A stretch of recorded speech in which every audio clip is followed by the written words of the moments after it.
Hello everyone and welcome to the session 6 of unit 5. It is estimation in forging shop and foundry shop for the course estimation and costing. The course code is 15ME61T. Myself Mohammad Imran. Today we are discussing all about estimation in foundry shop, introduction to foundry shop and pattern allowances. So the foundry shop consists of preparing the mold, preparing the cavity, core making section, melting and powering section, settling and heat treatment solution. In foundry shop, the casting process is carried out to produce the different metallic products of required size and shape. It is the simplest and cheapest method of producing complicated or intricate shop. So what will happen in casting process? The foundry shop consists of the various departments such as molding and core making. So it uses the sand and core sand for preparing molding and sand. So after that melting section, the melting of scrap metal, so for pouring into molten, for the pouring molten metal into the cavity. So using this molding and core making process, the cavity is produced for producing the casting. So that cavity is filled with the molten metal by melting process, which is melted in the scrap, or the components are melted in Kipela furnace or blast furnace. There are many furnaces are there. Using that furnaces, the scrap metals are melted, and after melting, the molten metal which is in the liquid state is applied to the cavity, which is produced by molding and core making.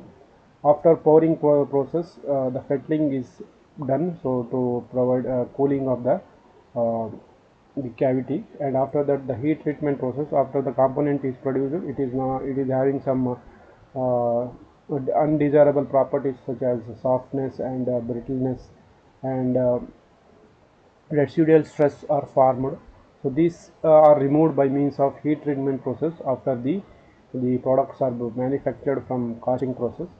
So casting process, in which the molten metal is first poured into cavity, which is produced by molding and core making.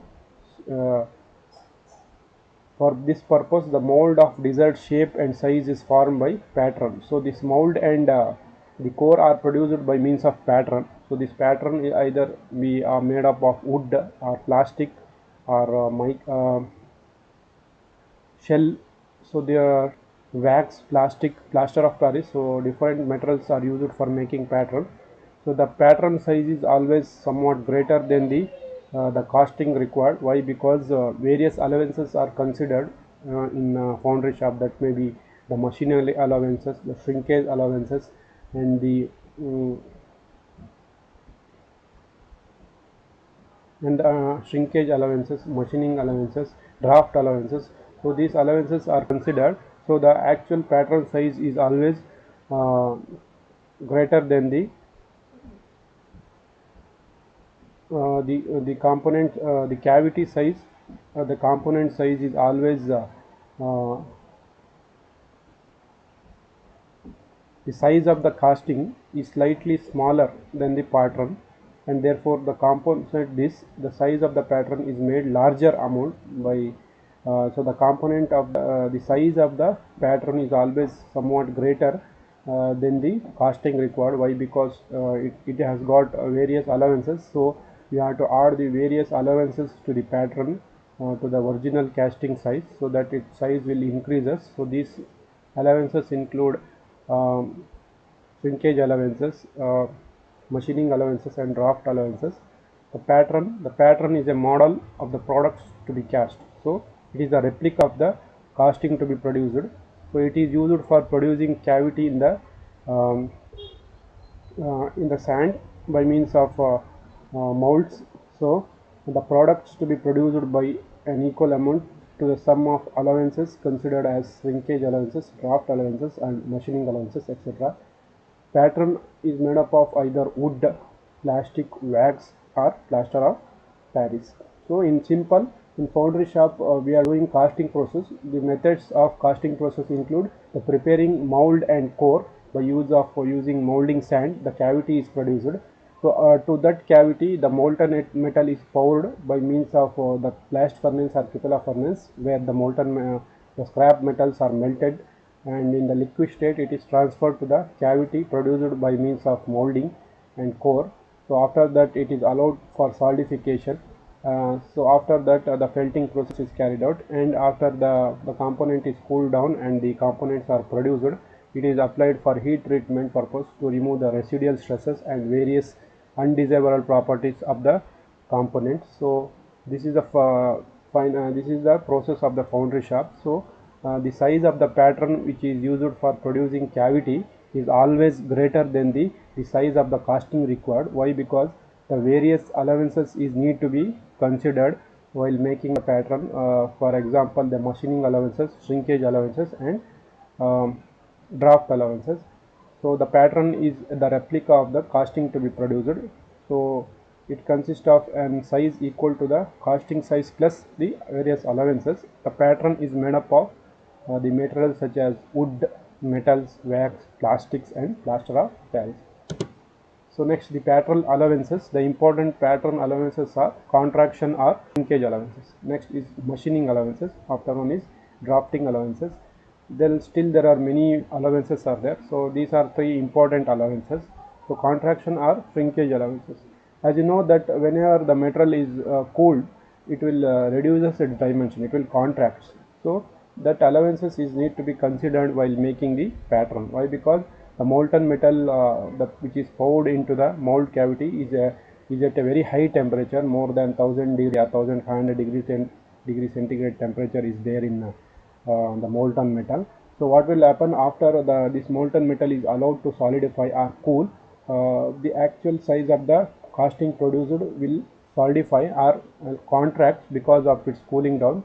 So if you reduce temperature of any component, it will contract. So for this the allowances is given to the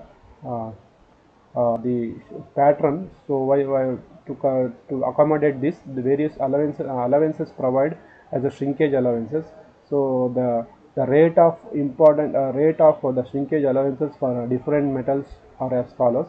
For cast iron, 10 millimeter per meter length. So per meter length we are allowing 10 millimeter for cast iron.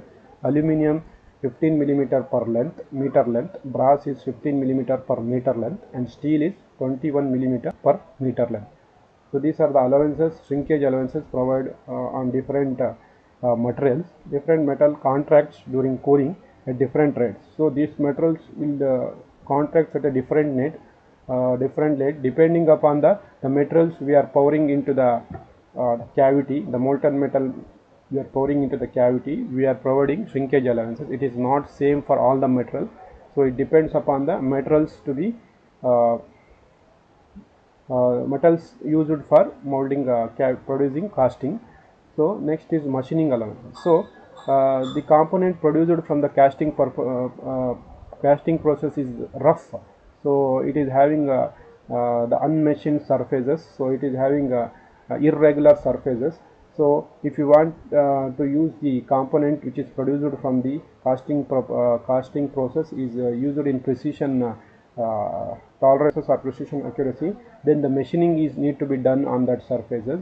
So for this purpose, the machining allowances is always left on the casting purposes. The casting products, the surface of the casting which are to be machined are made slightly larger in size. So the components, the surfaces where the machining has to be done is always given some allowances. The extra dimension is given to that surfaces for machining purposes by an amount equal to the machining allowances. These allowances vary with the nature and quality of the work. So these allowances also vary with the nature and quality of the work required. If you want good quality, then large machining allowances is provided, and if you want some rough surfaces more than the casting produced, then we are allowing less machining allowances. So if the surface required is rough finishing, we require less machining allowances. If the surfaces requires very accurate and tolerance surfaces, and we are providing more machining allowances on that surfaces. The draft allowances. The draft allowances is allowed on the pattern for easy removal of the pattern from the mold. So what will happen if you produce a straight surface during the lifting of the pattern after the production of the mold? If during the lifting of the pattern, what will happen? The pattern will damage the mold cavity, that will affect the casting produced. So in order to avoid that, the pattern is slightly made taper in size, taper in surfaces, so that it can be easily removed from the mold cavity without damaging the mold cavity. For this purposes, the draft allowances is provided on the pattern by a slight taper. The draft allowances is provided to facilitate the withdrawal of the pattern from the mold. Therefore, for this purpose, a slight taper is provided in the pattern.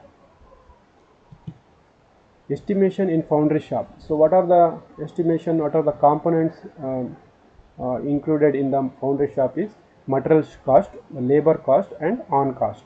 The material cost include the pattern cost, the molten metal cost. It includes the sum of the expenditure made on molding, melting, powering, casting and fettling, etc. So these are the primary operation produced in foundry shop. So the material cost include all the expenses that are incurred in the molding, that may be sand, or that may be core powder or carbon powder used for preparing mold, and the green sand, whatever the sand we are using, that cost includes in the material cost. Molding cost, the melting cost include the cost involved in melting the scrap using cupola furnace, so that also include in material cost. The powering cost include the arrangement made to transfer the molten metal from the cupola furnace to the mold cavity, so this also include in material cost. Then the casting purpose and fettling purpose, this is a solidification of the molten metal. So these costs are included in material cost. The labor cost include the